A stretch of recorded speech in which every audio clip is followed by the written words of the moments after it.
मी फक्त एका नामातच आहे. मनुष्य कितीही मोठा असला, उत्तम पुराण आणि प्रवचन सांगणारा जरी असला, तरी तो जर नामात राहत नसेल किंवा त्याच्या संगतीत परमेश्वराचे प्रेम लागत नसेल, तर तो कदापिही संत म्हणून समजला जाणार नाही. संतांचे नातेवाईक संत असतातच असे नव्हे. आपण नोकरी केली तर आपला मुलगा नोकरी करेलच असे नाही. तसेच जो भगवंताचा आहे त्याचा मुलगा भगवंताचा असेलच असे नाही. संत जरी झाला तरी त्याने चार माणसांसारखेच वागावे. काहीतरी वागणे हे संतांचे वागणे नव्हे.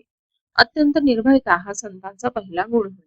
कारण सर्व ठिकाणी मीच आहे ही भावना झाल्यावर भयाचे कारणच उरत नाही.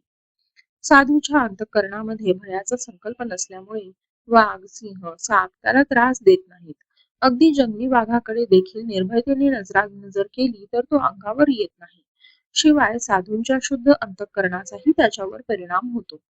अशा रीतीने संतांच्या अंतःकरणाची प्राणीमात्रांना सुद्धा जाणीव असते. अशा संतांचा सहवास मिळणे ही फार भाग्याची गोष्ट आहे. परमेश्वराचे प्रेम लागणे किंवा सतत मुखात नाम येणे हेच संतांच्या संगतीत राहून साधायचे असते. संतांची अखंड संगत नामानेच ठेवता येईल. जिथे नाम आहे तिथे संतांचा सहवास आहे. तुकाराम महाराजांसारखे संत सुद्धा देवापाशी मागताना तुझा विसर न पडावा हेच मागतात. तसेच रामदास स्वामी देवाला म्हणतात, तुझा योग म्हणजे तुझा सहवास मला नित्य घडू दे. योग असणे म्हणजे दुसरे काही नसून मन जेव्हा अनुसंधानापासून अलिप्त होऊन इतर विचारात भरकटते, तेव्हा त्याला आवडून परत अनुसंधानात लावणे हीच योग शक्ती. हुकूम कितीही कडक असे नाका, परंतु त्याच्या खाली जर सही नसेल तर त्या हुकुमाला महत्व नाही. साहेबाच्या सहीच्या कागदाला महत्व आहे. नाम हे सर्व साधनात सही सारखे आहे. एका मुलाला अत्यंत राग येत असे. रागाच्या भरात तो आपले डोके आपटून घेई. त्याला मी सांगितले, रोज स्नान झाल्यावर आपल्या पोटावर गंधाने रामनाम लिहून ठेव आणि ज्या वेळी राग येईल त्या त्यावेळी त्या नामाकडे पहा. आणि त्या प्रयोगाने त्या मुलाचा राग आपोआप शांत झाला.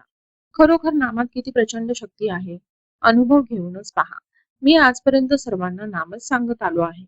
मी इथे नाही, मी तिथे नाही, मी गेलो नाही, मी जात नाही. मी फक्त एका नामातच आहे. ज्याच्या जवळ भगवंताचे नाम आहे त्याच्या मागे पुढे मी आहेच. तुम्ही भगवंताचे नाम घ्यावे या पलीकडे सत्य सांगतो मला कसलीही अपेक्षा नाही. जानकी जीवन स्मरण.